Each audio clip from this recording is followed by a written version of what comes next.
고귀한 진리막과 길. 네 번째 성스러운 진리는 괴로움의 소멸에 이르는 길입니다. 이는 두 가지 극단을 피하기 때문에 중도로 알려져 있습니다.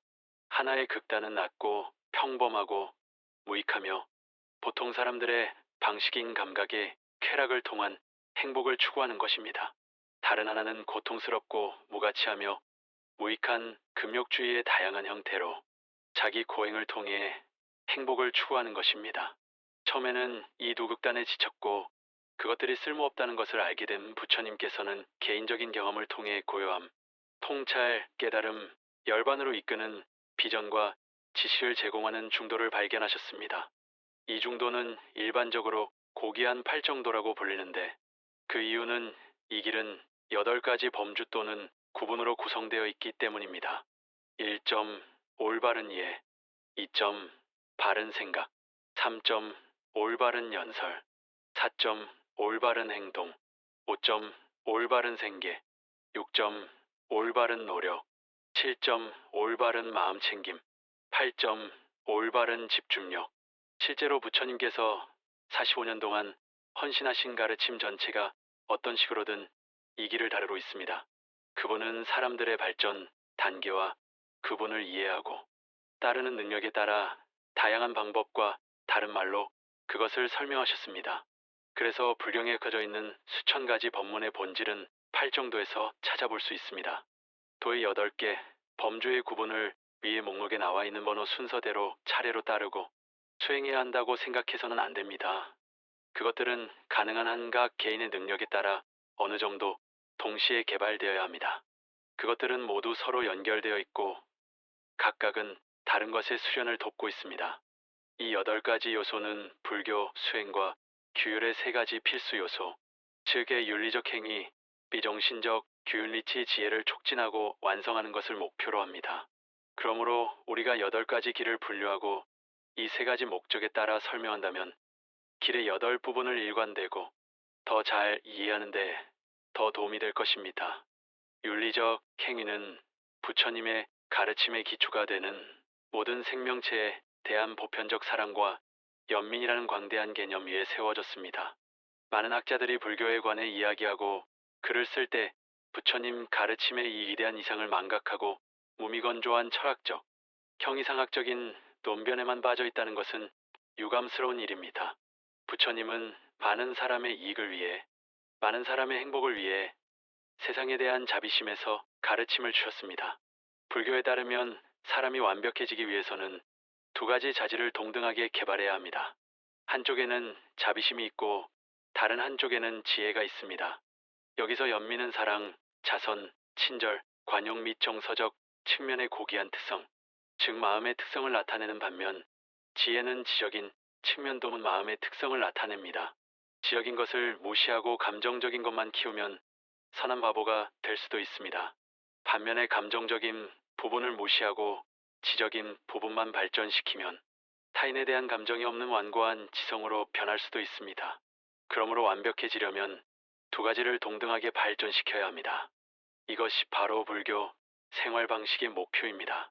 그 안에서 지혜와 자비는 서로 분리될 수 없게 연결되어 있습니다. 다음 업로드에 설명할 것입니다.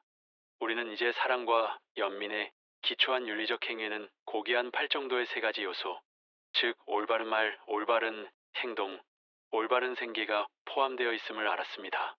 올바른 말이란 거짓말을 하지 않고 개인이나 집단 사이의 미움과 적개심과 분열과 부조화를 가져올 수 있는 중상과 비방과 말을 삼가하고 가혹하고 무례하고 악독한 말을 삼가는 것입니다.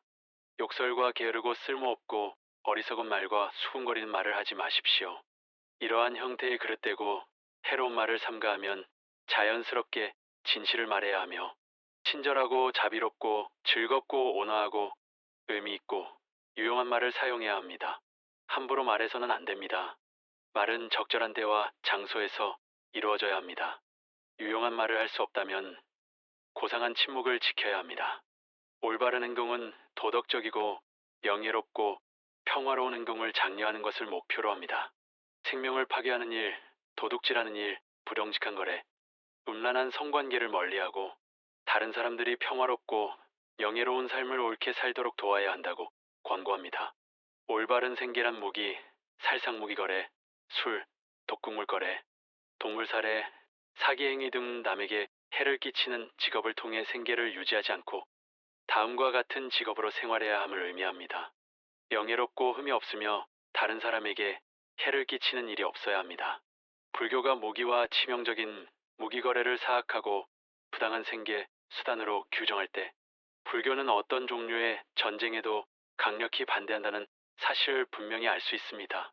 8정도의 세 가지 요소 올바른 말, 올바른 행동, 올바른 생계는 윤리적 행위를 구성합니다. 불교의 윤리적, 도덕적 행위는 개인과 사회 모두의 행복하고 조화로운 삶을 증진하는 것을 목표로 한다는 것을 깨달아야 합니다. 이러한 도덕적 행위는 모든 더 높은 영적 성취를 위한 필수불가결한 기초로 간주됩니다. 이러한 도덕적 기반 없이는 영적 발전이 불가능합니다. 그 다음에는 정신 수련이 있는데 여기에는 8정도의 세 가지 다른 요소, 즉 올바른 노력, 올바른 마음 챙김, 주의 및 올바른 집중 목록에 6, 7, 8번이 포함되어 있습니다.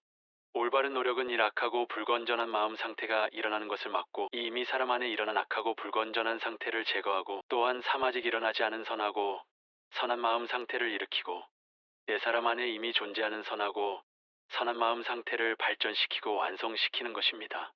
올바른 마음 챙김 또는 주의력은 1. 신체의 활동, 2. 감각 또는 느낌, 3. 정신의 활동 및 생각, 개념 및 사물에 대해 부지런히 인식하고 주의를 기울이는 것입니다. 호흡에 대한 집중력 연습은 정신 발달을 위한 신체와 관련된 잘 알려진 운동 중 하나입니다. 명상의 방법으로서 신체와 관련하여 주의력을 발달시키는 여러 가지 방법이 있습니다. 감각과 감정과 관련하여 기분 좋고 불쾌하고 중립적인 모든 형태의 감정과 감각이 자신 안에서 어떻게 나타나고 사라지는지 분명히 알아야 합니다. 마음의 활동과 관련하여 사람은 마음이 정욕적인지 아닌지, 증오적인지 아닌지, 착각적인지 아닌지, 산만하거나 집중적인지 등을 알아야 합니다. 이와 같이 사람은 마음의 모든 움직임들, 그것들이 어떻게 일어나고 사라지는지를 알아야 합니다.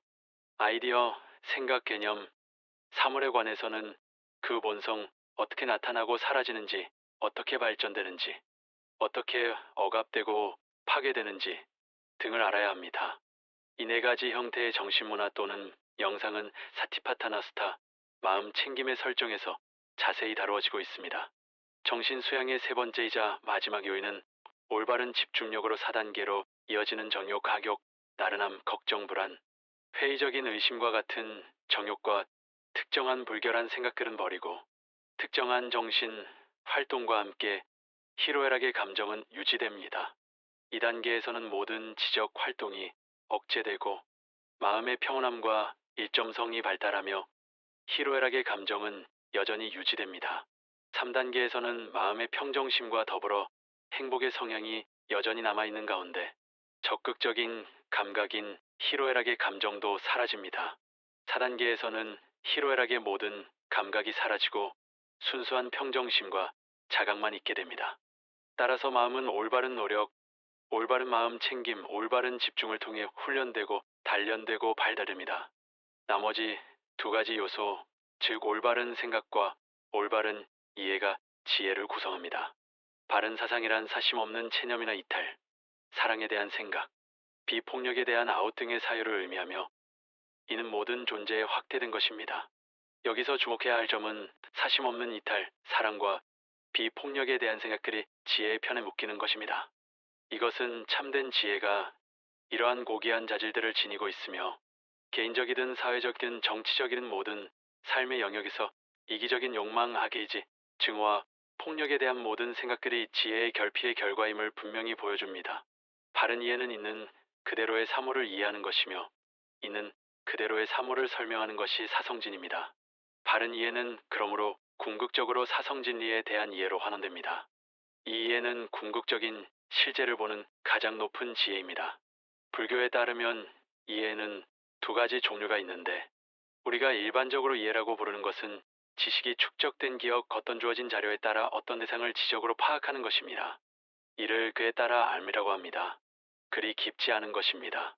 진정한 깊은 이해는 이름도 꼬리표도 없이 어떤 대상을 본래의 모습으로 보는 관통이라고 합니다. 이러한 관통은 마음이 모든 불순물로부터 자유롭고 영상을 통해 충분히 발달할 때 비로소 가능합니다. 이 길에 대한 간략한 설명을 보면 각자가 실천하고 발전시켜 나가는 것이 삶의 방식임을 알 수 있습니다. 몸의 말과 마음의 자기 수양, 자기 개발과 자기 정화입니다. 믿음이나 기도, 예배나 의식과는 아무런 관련이 없습니다. 그런 의미에서 대중적으로 종교라고 부를 만한 것은 전혀 없습니다. 도덕적, 영적, 지적 완벽함을 통해 자유와 행복과 평화를 완성하는 궁극적 현실의 실현으로 이어지는 길입니다. 불교 국가에서는 종교적인 행사에 단순하고 아름다운 관습과 의식이 있습니다. 그것들은 실제의 길과는 거의 관련이 없습니다. 그러나 그것들은 특정한 종교적인 감정과 덜 발달된 사람들의 요구를 충족시키고 그 길을 따라 점진적으로 그들을 돕는 것에 그들의 가치가 있습니다. 네 가지 숭고한 진리와 관련하여 수행해야 할 네 가지 기능이 있습니다. 첫 번째 고귀한 진리는 두카, 삶의 본질, 고통, 슬픔과 기쁨, 불완전하고 불만족스럽게도 무상하고 실체가 없는 것입니다. 이와 관련하여 우리의 기능은 그것을 사실로서 분명하고 완전하게 이해하는 것입니다. 두 번째, 숭고한 진리는 욕망, 즉 목마름, 이다른 모든 정욕과 번뇌와 불순물을 동반하는 덕화의 기원입니다. 이 사실을 이해하는 것만으로는 충분하지 않습니다. 여기서 우리의 배움은 그것을 폐기하고 제거하고 파괴하고 근절하는 것에 있습니다. 세 번째 고귀한 진리는 두카의 중지, 열반, 절대적 진리, 궁극적 실체입니다. 여기서 우리의 배움으로 그것을 실현하는 것입니다. 열반을 실현하는 길은 네 번째 숭고한 진리입니다. 그 길은 아무리 완벽해도 단순한 지식만으로는 불가능합니다. 이 경우 우리의 역할은 그 길을 따르고 지키는 것에 있습니다.